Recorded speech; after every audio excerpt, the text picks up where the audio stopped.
Blanche Monnier tinha 25 anos quando essa história aconteceu. Ela morava na cidade francesa de Poitiers com sua família. Blanche era uma mulher muito atraente e pertencia à aristocracia francesa do final do século XIX. Seu pai havia sido decano da Faculdade de Letras de Poitiers e seu irmão, além de participar de várias sociedades e obras de caridade, havia exercido como subprefeito de Poitiers. Em 1876, Blanche conheceu quem considerou ser o amor de sua vida. Era um advogado mais velho que ela, mas que se encontrava mergulhado na pobreza. Blanche queria se casar com ele, mas sua mãe não aprovava. Um homem que Louis descrevia como uma pessoa sem um centavo não era adequado para uma jovem da aristocracia.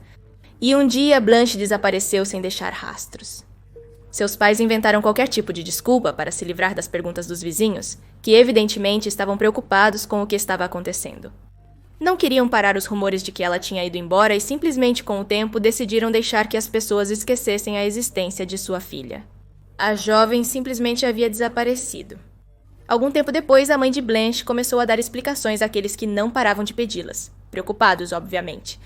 Ela disse que Blanche tinha enlouquecido, que tinha uma doença mental, mas que não queriam interná-la no hospital psiquiátrico. Em vez disso, segundo ela, Blanche estava na casa da família com todas as suas necessidades sendo atendidas. A realidade, no entanto, era outra, muito diferente. Por uma das janelas da casa, em um momento, podia-se ouvir uma voz. Uma vizinha da família começou a tentar prestar atenção ao que essa voz dizia. Contava que a tinham encerrado sem razão, estava preocupada e também pensava em como sairia daquele lugar. Então, achando a situação estranha, essa vizinha vai até a porta da casa e pergunta a Louis de quem era a voz. Ela disse a ele que era sua filha e que seu estado mental havia decaído tanto que estava imaginando coisas, como se fosse prisioneira. Pouco tempo depois, a janela foi completamente fechada, de modo que ninguém pudesse ouvir Blanche reclamar novamente. Em 1885, o pretendente de Blanche faleceu. Até então, a mãe de Blanche, Louise, estava lamentando a terrível morte de sua filha, aparentemente falecida devido ao seu estado mental. Isso pelo menos é o que ela dizia a todos. Mas tudo mudou quando, em 23 de maio de 1925 anos após o desaparecimento de Blanche, um promotor de Paris recebe uma carta com detalhes arrepiantes e difíceis de acreditar. A carta era anônima, não tinha assinatura e não dizia como é que conhecia esses detalhes. Mas comentava o seguinte: Senhor Procurador-Geral, tenho a honra de informá-lo de um fato de uma gravidade excepcional. Trata-se de uma senhorita que está trancada na casa da senhora Monnier, privada de comida, que viveu em meio a lixo podre durante os últimos 25 anos, ou seja, seus próprios dejetos. Na verdade, a carta havia sido escrita por uma nova empregada da casa, que chegara recentemente para substituir a anterior. Ela chegou e viu o estado em que Blanche estava, onde estava vivendo, o que estava acontecendo com ela, o quarto em que a mantinham trancada e decidiu notificar as autoridades. Já a família Monnier tinha uma reputação excelente. Louise Monnier, mãe de Blanche, já era viúva. Aos 75 anos, ela recebeu um prêmio do Comitê de Boas Ações por seu trabalho na cidade.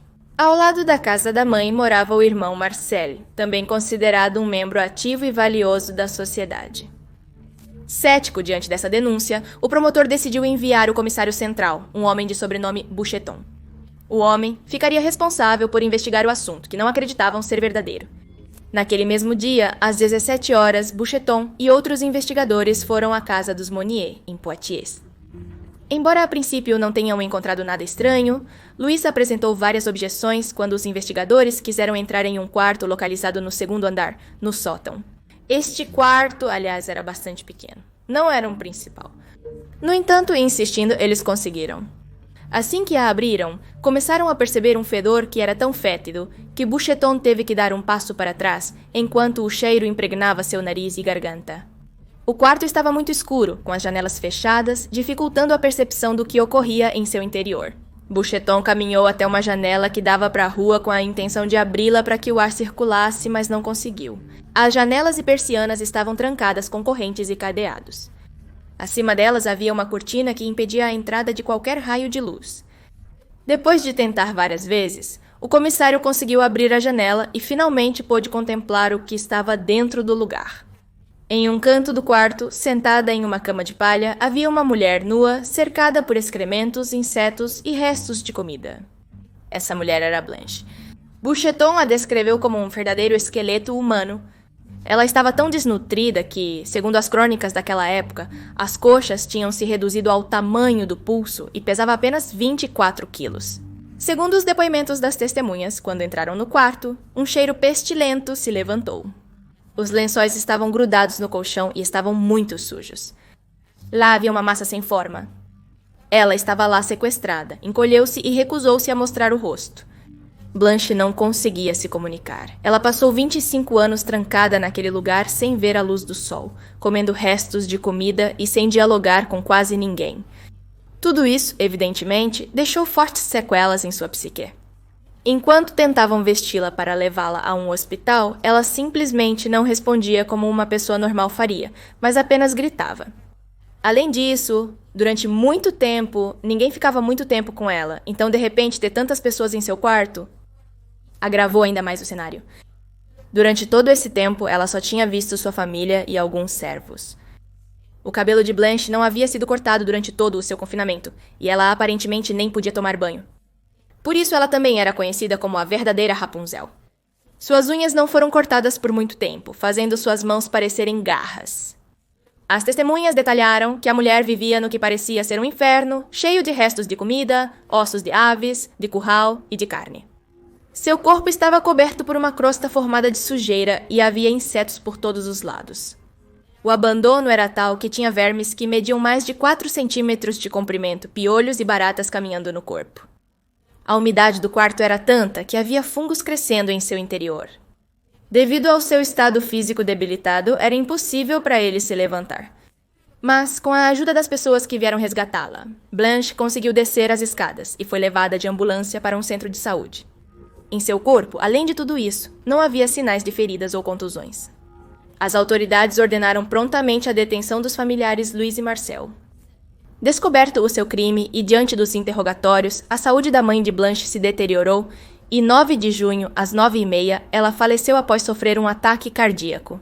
Antes de morrer, Louise havia assegurado que amava tanto a Blanche a ponto de se sacrificar por ela e jogou a culpa do estado de sua filha na negligência dos servos, porque tinham toda a culpa de deixá-la 25 anos trancada no que parecia uma torre, sem contato durante 25 anos.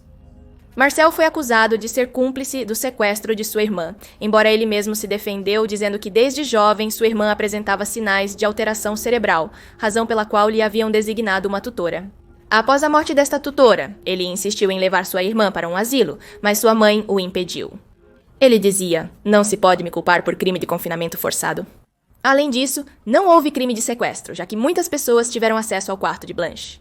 Eles estavam cientes da situação dela e ainda assim a deixaram lá, então, definitivamente, era culpa deles.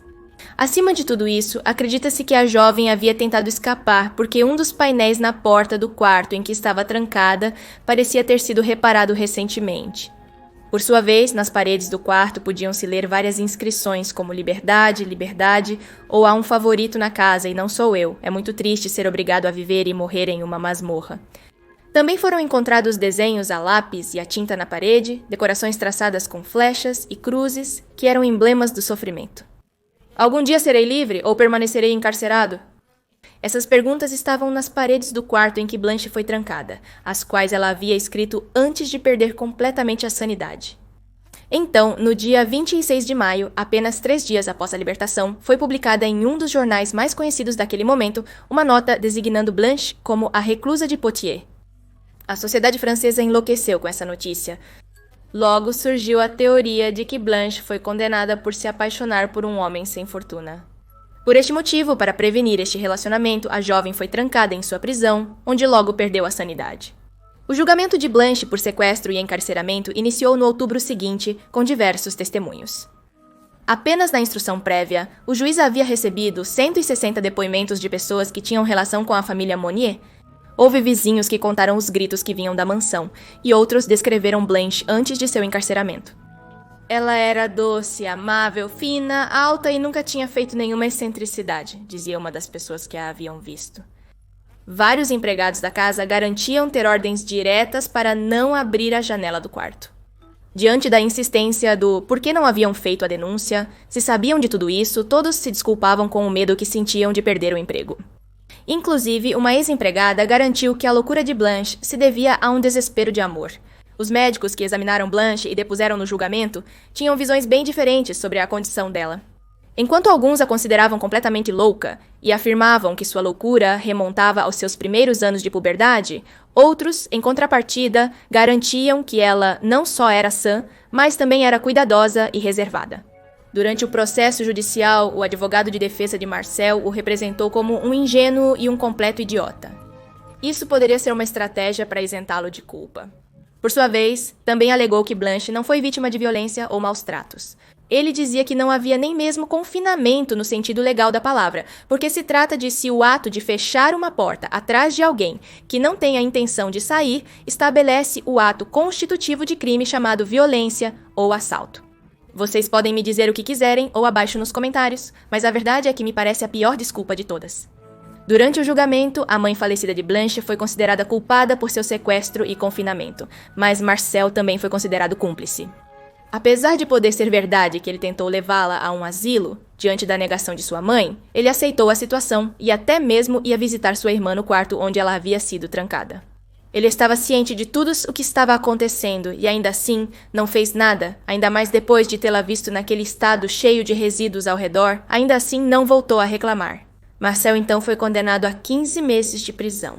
Após cumprir sua sentença, viveu seus últimos anos em uma mansão nos Pirineus até falecer em 1913.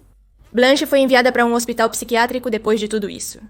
Infelizmente, ela nunca conseguiu se recuperar e também morreu em 1913. Então, sim, é uma história não apenas perturbadora, mas também triste.